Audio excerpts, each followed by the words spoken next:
ahi twagera kuhika kushendekereza Maclean amanya twashanga abazirebe nibaragata koma Maclean abiri nabasa kongera ahabyawe ngo kuba no planning akweza okauzi ari kitabarangu amanya Maclean muchuko mukama akumuzumbusi ecyakira yo kuruza abantu no kugira ngo abana ba Maclean bona ishe babazibire kuzikanye nabo no bakuba abanyabuzare bahabira shwirwe omuri nyabukibanda mabashije bashwire murebe ngo hagati yanyu abakazi banyu nabashije banyu akurukundo etakwa kandi yo kuna kureba ntingo cyaro wandu yande amwami yatureraga ni nyirukanga ninga mwami yoramu ni mtombo toka jimtwaro wao ale ya ndugu twende kundo embabazi no kusasa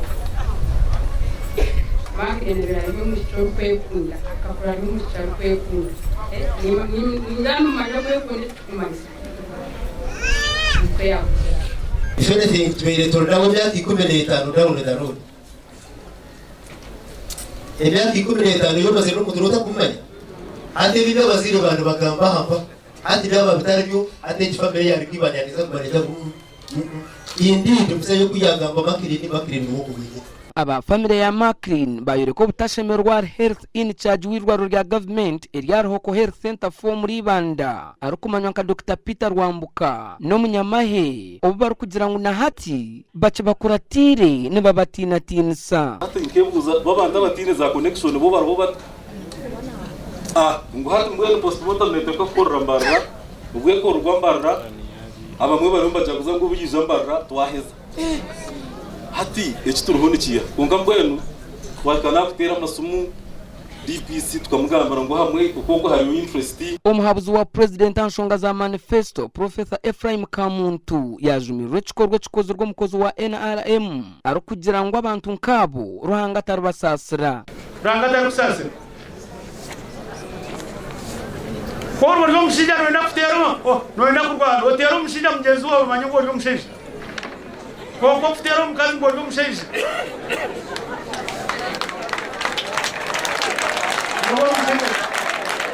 Nadia kwanka omuntu wena otarkwera abanyabuzare no kushira munonga abo mukaye biraye hakino kwikiriza kandi nabari mubi okukira otakikirizaga Kamuntu yayongera yashobora abashije amateka 3 aguba tashemerire kwenda aha muntu rukwetwa mukazi omukama kizara afta namabere oyo kama serekage shotageine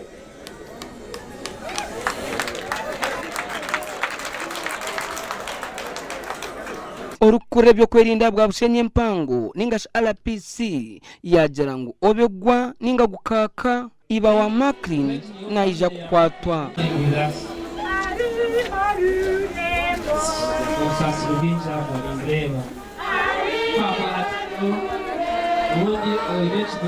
The RPC we are in touch and we are trying our level best to look for the culprit, and we want to request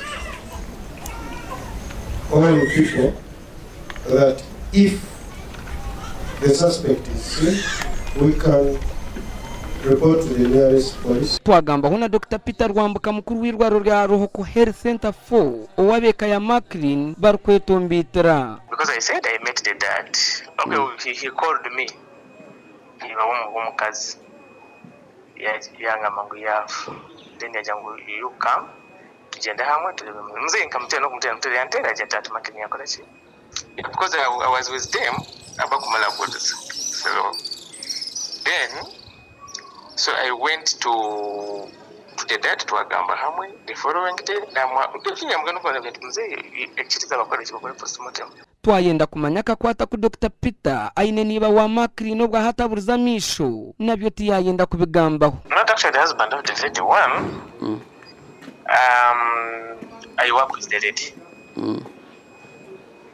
Two, when she got sick, I've also treated her several times. I've referred them.